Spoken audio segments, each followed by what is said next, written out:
দেখো একটু বইটা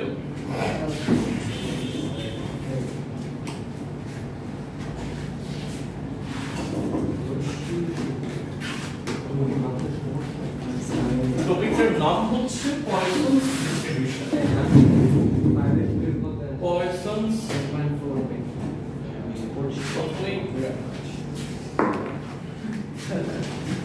Poisson's distribution. S1 এ দেখো তুমি কয়টা টপিক পড়ে আসছো S1 এ, হ্যাঁ S1 এ পড়ে আসছো বাইনোমিয়াল ডিস্ট্রিবিউশন, আবার পড়ে আসছো জিওমেট্রিক ডিস্ট্রিবিউশন, আবার ডিস্ট্রিবিউশন পড়ে আসছো নরমাল ডিস্ট্রিবিউশন।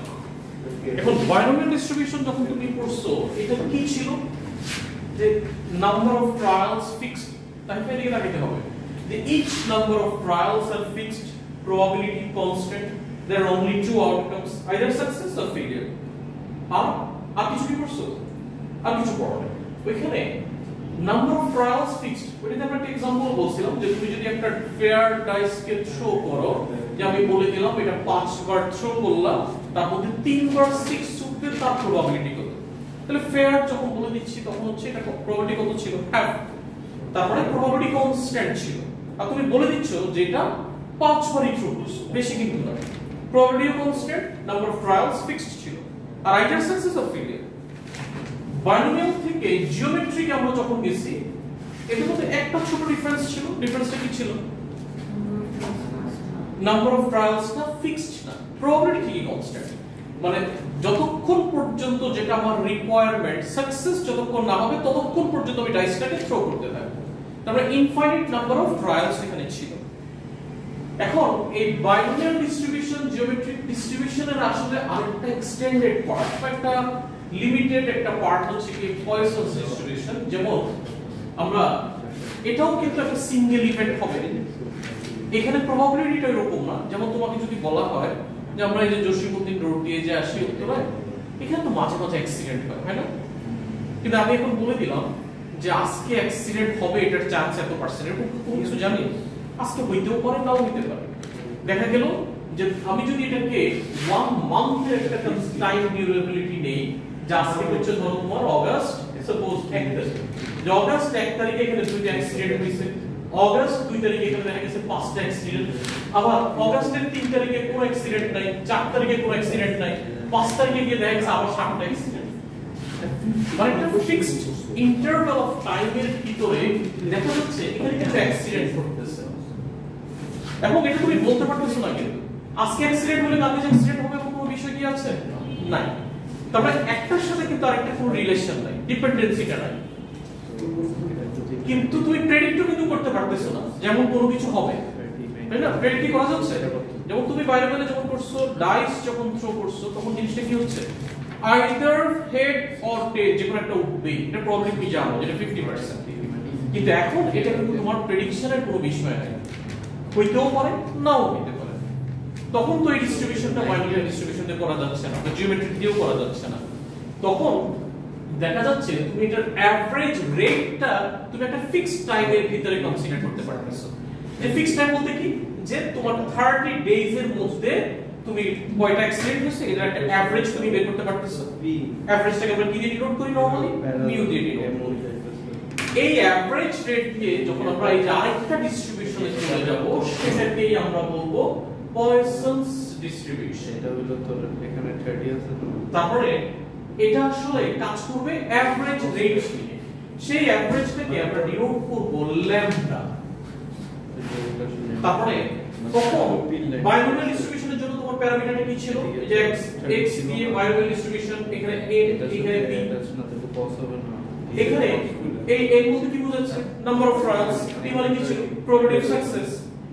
এখানে হচ্ছে x পয়সনস ডিস্ট্রিবিউশন, এই যে PO পয়সনস ডিস্ট্রিবিউশন, প্যারামিটার হচ্ছে ল্যামডা।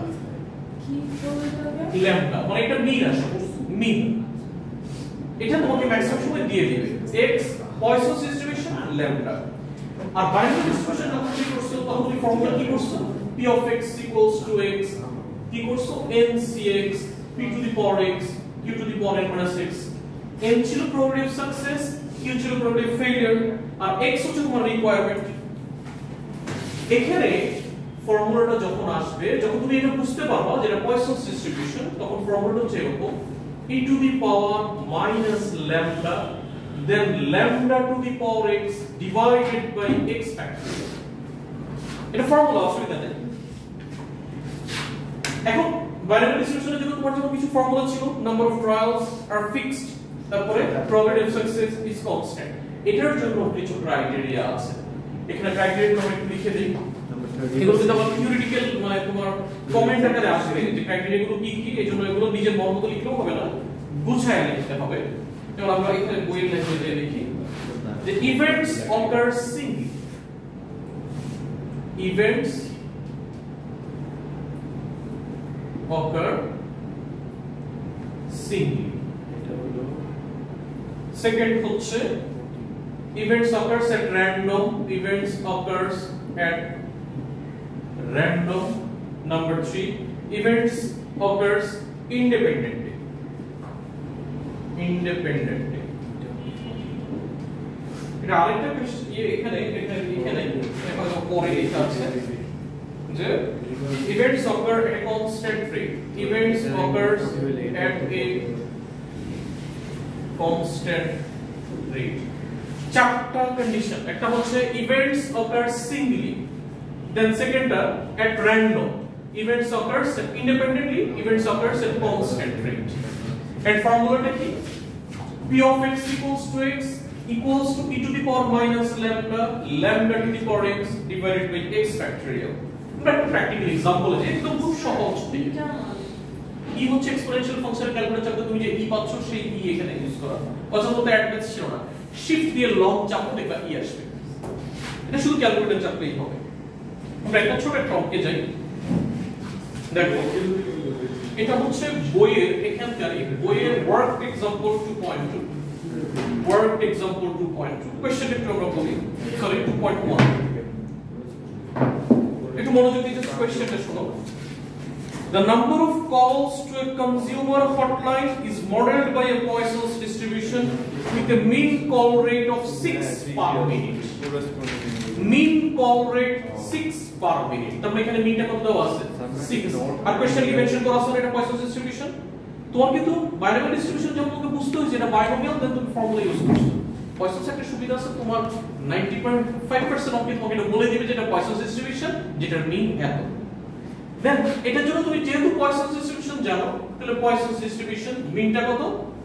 6। তারপরে ল্যামডার জায়গায় 6, এই ল্যামডা বলতে কিন্তু এখানে 6 কে বোঝানো হবে। Calculate the probability that in a given minute there will be, first question, 9 calls। 9 call, number of call হচ্ছে এখানে x এর ভ্যালুটা। তাহলে এখন x এর value p of x equals to 9। তাহলে আমরা ফর্মুলাটা কি জানি? ফার্স্টে e to the power minus lambda, e to the power minus lambda মানে কত? 6। then lambda to the power x, lambda এখানে কত? 6 to the power 9 divided by x factorial, that means 9 factorial। এবারে ক্যালকুলেটর চাপো।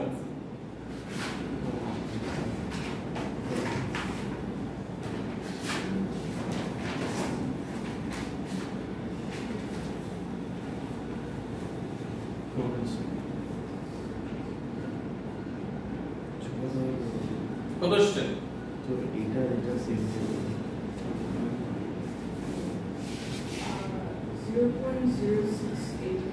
0.0688। এবার আসো second question, 3 or fewer call। তাহলে 3 or fewer, তার মানে 3 হইতেও পারে, 3 থেকে কম হইতে পারে। So less or equals to 3। Binomial যা করছে এখানে কিন্তু তাই করব। less or equals to 3 বলতে কি বোঝাচ্ছে? p of x equals to 0 হইতে পারে, p of x equals to 1 হইতে পারে, p of x equals to 2 হইতে পারে, p of x equals to 3 হইতে পারে। বাইনোমিয়াল ফর্মুলা, এখন এখানে পয়সনসের ফর্মুলা, আর কোনো কাজ নাই।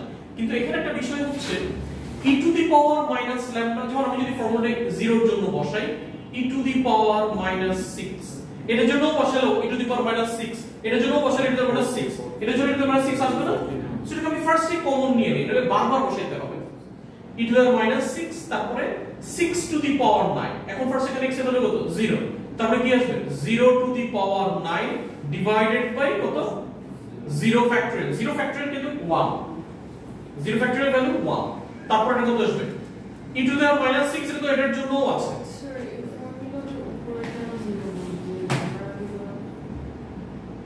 ও সরি আমি ভুল লিখছি হ্যাঁ এখানে lambda to the power lambda value আমাদের কত ছিল 6 ল্যামডার ভ্যালু হচ্ছে e to the minus lambda হ্যাঁ ল্যামডার value then 6 to the power 0 6 to the power 0 এরপর এখানের জন্য আসো আবার e to the power minus 6 এটার জন্য আসবে then lambda minus 6 6 to the power কত 1 ডিভাইডেড বাই 1 ফ্যাক্টরিয়াল পরেরটা কি হবে 6 to the power 2 by 2 factorial পরেরটা কি আসবে 6 to the power 3 by 3 factorial এই ফর্মুলাটাই কিন্তু এটার জন্য সবগুলো e টু দি পাওয়ার 6 সবগুলোর জন্য কমন এবার ডিরেক্টলি ক্যালকুলেটর চেপে বসায় দাও এটা তুমি করতে পারবা করে নিবা নাম্বার সি তে একটু চলে আসো মোর দ্যান 1 তাহলে x কি হবে মোর দ্যান 1 কি greater equals to only greater শুধুমাত্র গ্রেটার এখন মোর দ্যান 1 এটা কি করবে 1 মানে 2 হতে পারে 3 হতে পারে 4 হতে পারে 5 হতে পারে 6 হতে পারে ইনফাইনিট হতে পারে দ্যাট কি বের করা পসিবল দেন আমরা কি জানি টোটাল প্রবাবিলিটি 1 তারপর আমি জিনিসটাকে করতে পারি 1 minus p of x less than or equals to 1 তাই তো তার মানে তুমি আমরা নাম্বার লাইনও জিনিসটাকে দেখাইছিলাম নাম্বার লাইনে কিভাবে বলছিলাম যে 0 1 2 ডট ডট ডট এরকম এখন মোর দ্যান 1 বলতে কি এই যে মোর দ্যান 1 বলতে এখান থেকে পুরোটা তারপরে আমি যদি 1 থেকে এই দুইটাকে বাদ দিয়ে দেই তাহলে মোর দ্যান 1 বলতে কি এই পুরো জিনিসটা চলে আসবে না তাহলে 1 মাইনাস p অফ মোর এখানে কি আসবে p of x equals to 0 একবার আসবে আবার p of x equals to 1 একবার আসবে এখানে কিন্তু মোর দ্যান 1 বলতে যদি আমি নিউমেরিক্যালি যে চিন্তা করি তারপরে 2 থেকে স্টার্ট তাহলে 1 আর 0 কে মাইনাস করতে হবে এবার আবার ফর্মুলা ইউজ করো 1 মাইনাস ফর্মুলা ইউজ করতে পারবে এটা দেখাতে হবে আচ্ছা পার্ট ডি at least 1 এখন দেখো at least 1 বলতে কি বোঝাচ্ছে এবার 1 শর্ট তার মানে গ্রেটার অর ইকুয়ালস টু 1 এখানে 1 থেকে সাবট্রাক্ট করব তাহলে 1 minus p of x equals to কত only x ইকুয়ালস টু 0 আর ফর্মুলাটা কি আসবে শুধুমাত্র 0 এর জন্য এই যে ফর্মুলাটা এখন বসায় দেব তাহলে আমরা আবার একটু রিপিট করি বাইনোমিয়াল ডিস্ট্রিবিউশনের সাথে এর ডিফারেন্সটা কি বাইনোমিয়াল ডিস্ট্রিবিউশনে তোর প্রবাবিলিটি ছিল কনস্ট্যান্ট ফেয়ারনেস ছিল নাম্বার অফ ট্রায়ালস ফিক্সড ছিল জিওমেট্রিক ডিস্ট্রিবিউশনের সাথে বাইনোমিয়াল ডিফারেন্স কি ছিল নাম্বার অফ ট্রায়ালসটা ফিক্সড ছিল না যতক্ষণ পর্যন্ত সাকসেস না আসে ততক্ষণ পর্যন্ত তুমি রিপিট করতেই থাকবা আর পয়সনসটা কি যেটা ইভেন্টস গুলো যে কোনো সময় হতে পারে ইন্ডিপেন্ডেন্ট ইভেন্টস তুমি প্রেডিক্ট করতে পারতেছো না কি হবে যখন বাইনোমিয়াল ডিস্ট্রিবিউশন তুমি অ্যাপ্লাই করতে পারতেছো না জিওমেট্রিক অ্যাপ্লাই করতে পারতেছো না তখন দেখা যাচ্ছে এই ডিস্ট্রিবিউশনটা অ্যাপ্লাই করলে ওই অ্যানসারগুলো আসবে এটা কোনো প্রবাবিলিটিও তুমি জানো না এটা যে কোনো সময় যে কোনো কিছু হতে পারে যেমন আমরা একটা এখানে যে ম্যাথটা করছি সেটা কি ছিল যে কোনো একটা কল সেন্টার এখানে ধরো তুমি মনে করো তুমি একটা অফিস দিছো এখানে আজকে তোমার 10টা কাস্টমার আসতে পারে কালকে 5টা কাস্টমার আসতে পারে পরশু একটাও না আসতে পারে আবার এর পরের দিন 2টা আসতে পারে তার মানে ওই জিনিসটার প্রবাবিলিটি তখন তুমি কি করে বের করবে ওদের এভারেজটা নিয়ে তখন তুমি কনসিডার করবে ওই এভারেজ কোনটার জন্য একটা স্পেসিফিক পিরিয়ড অফ টাইম অথবা যে কোনো মানে একটা ইন্টারভ্যালের মধ্যে কিন্তু সেটা পেতে হবে তাদের এভারেজ নিয়ে যখন তুমি কাজ করবা দেন ওই ডিস্ট্রিবিউশনটা যখন যাবে দেন সেটা হচ্ছে পয়সনস ডিস্ট্রিবিউশন এবার এখানে আরেকটা বিষয় একটু ছোট করে বলে দেই বাইনোমিয়াল ডিস্ট্রিবিউশনে মিন আর ভ্যারিয়েন্স কিন্তু আলাদা ছিল মিন কি ছিল n * p ভ্যারিয়েন্স কি ছিল npq জিওমেট্রিক ডিস্ট্রিবিউশনে 1/p ছিল মিন আচ্ছা ভুলে গেছি কিন্তু পয়সনস ডিস্ট্রিবিউশনে মিন আর ভ্যারিয়েন্স প্রায় সেম মানে তুমি এক্স্যাক্টলি সেমই করে নিবা পয়সনস ডিস্ট্রিবিউশনে মিন যেটা ভ্যারিয়েন্স ঠিক সেটাই হবে মিন আর ভ্যারিয়েন্স এই ডিস্ট্রিবিউশনে অলওয়েজ ইকুয়াল আর ফর্মুলাটা কি যেখানে প্যারামিটারটা হচ্ছে মিন যদিও তোমার ভ্যারিয়েন্সটাও কিন্তু সেম কিন্তু আমরা ভ্যারিয়েন্স দিয়ে কিন্তু করব না মিন দিয়ে করব x Poisson's distribution lambda formula p of x equals to e to the power minus lambda lambda to the power x divided by x factorial এই হচ্ছে আমাদের ফর্মুলা আর আমরা এই অঙ্কটা কি করছিলাম যে এখানে নাম্বার ফলস রেট এখানে 6 দিয়ে দেওয়া ছিল, মিন নাম্বার অফ ফলস ছিল 6। ফার্স্ট কোশ্চেনটা কি ছিল, 9টা কল আসার প্রবাবিলিটি কত, জাস্ট ফর্মুলা বসাই দিছি। পরেরটা কি ছিল, less than or equals to 3, less than equals to 3 মানে 0 হতে পারে, 1 হতে পারে, 2 হতে পারে, 3 হতে পারে, ফর্মুলাটা বসাই দিছি। কিন্তু এই e to the power minus lambda এটা তো প্রত্যেকটার জন্যই আসবে, এইজন্য আমরা ডাইরেক্টলি এটাকে কমন নিয়ে করছি। c কি ছিল, গ্রেটার দ্যান 1, মোর দ্যান 1 এর জন্য, কিন্তু এটাকে 1 থেকে 0 আর 1 মাইনাস করে দিলে গ্রেটার দ্যান 1 চলে আসলো। লাস্ট এটা কি ছিল, গ্রেটার অর ইকুয়ালস টু 1 এটার জন্য। এটা হচ্ছে পয়সন সিস্টেমের একদম বেসিক যে জিনিসটা সেটা। এখন বলো তোমরা দুইজন তো বুঝতে কোনো সমস্যা নাই, ঠিক আছে। এবার আমি আগে একটু করতে দেই, তারপর আবার সামনে যাচ্ছি। এটা অনেকগুলো পার্ট আছে, টোটাল 4টা লেকচার লাগবে এই জিনিসগুলো কমপ্লিট হতে।